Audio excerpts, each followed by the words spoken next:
everyone, and welcome back to another video. On today's video, I'm going to be going through 5 really simple but effective street photography hacks to help you get started in street photography. So if you're a beginner street photographer, or even if you're already an experienced street photographer but want to pick up a thing or two, keep watching.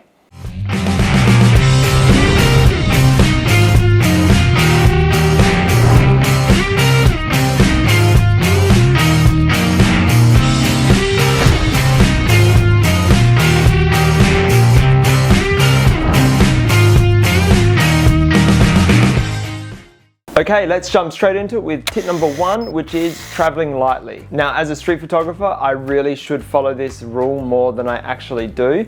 And it's probably one of the best rules that I can share with you. And that's because I know as a street photographer, a photographer in general, or a creative, that we are so accustomed to filling up our camera bags with all of our lenses, all of our camera bodies, and all of the other bits and bobs and gadgets that we use to enhance our photo shoot experience and the photos that we take. And although that is really amazing and awesome to do, it actually hinders us as street photographers. And that's because from my experience, I've found that when I go out for my street photography sessions, I pretty much only use one camera body and pretty much only one lens, maybe 2.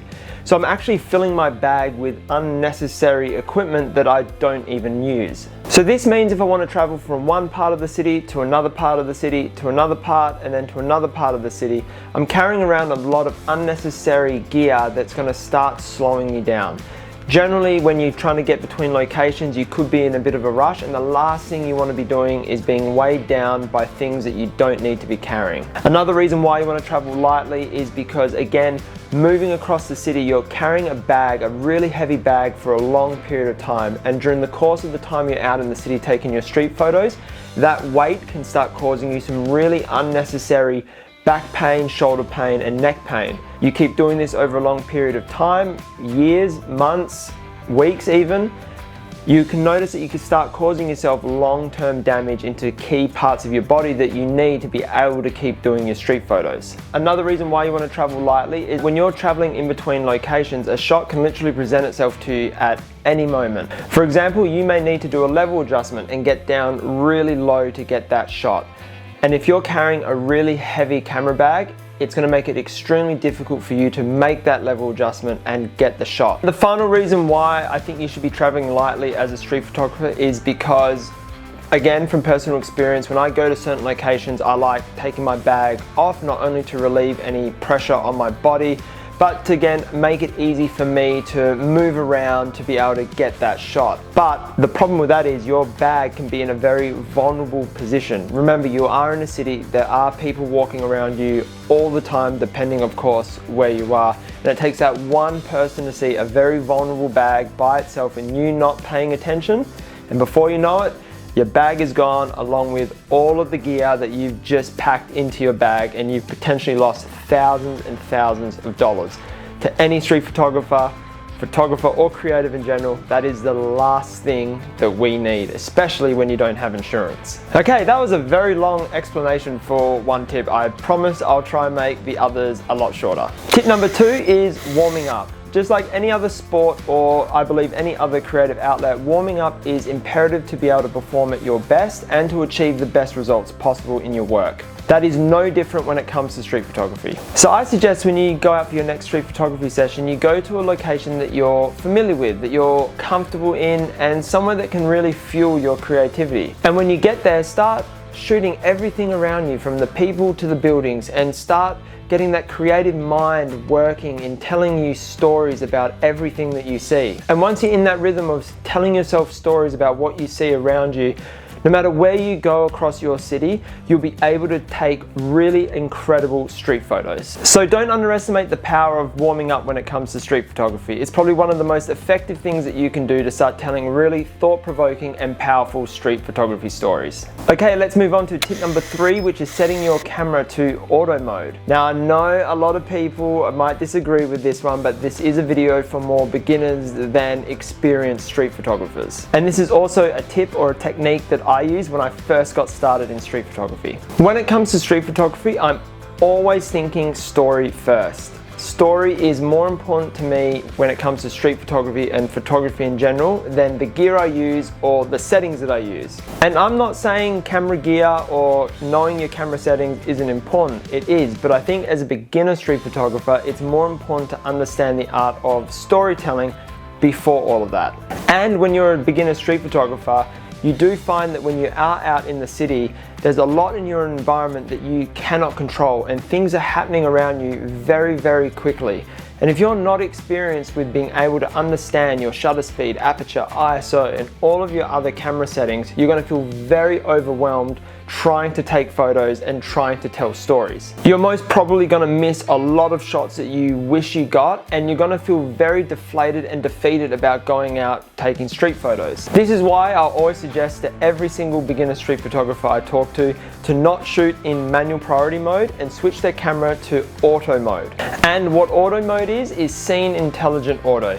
Essentially think of it as your camera on autopilot. And on autopilot, your camera will automatically adjust your settings to suit the scene that you are shooting. So if you're shooting in an environment that is quite bright and overexposed, your camera will automatically adjust its settings to compensate for that and make the scene not as overexposed. And vice versa, if you're shooting in an environment that is very dark and underexposed, your camera will automatically adjust its settings to correctly expose that scene. Shooting in auto mode as a beginner street photography allows you the time and opportunity to focus on more of the things that matter when it comes to street photography. Things like framing, compositions, understanding the environment around you, finding your preferred style of street photography, finding locations, the right time of day to shoot, and most importantly, the one thing that matters above all else, and that is storytelling. It allows you the time and opportunity to develop your own storytelling methods when it comes to street photography. Then once you become more comfortable and confident going out into an urban environment and you become really comfortable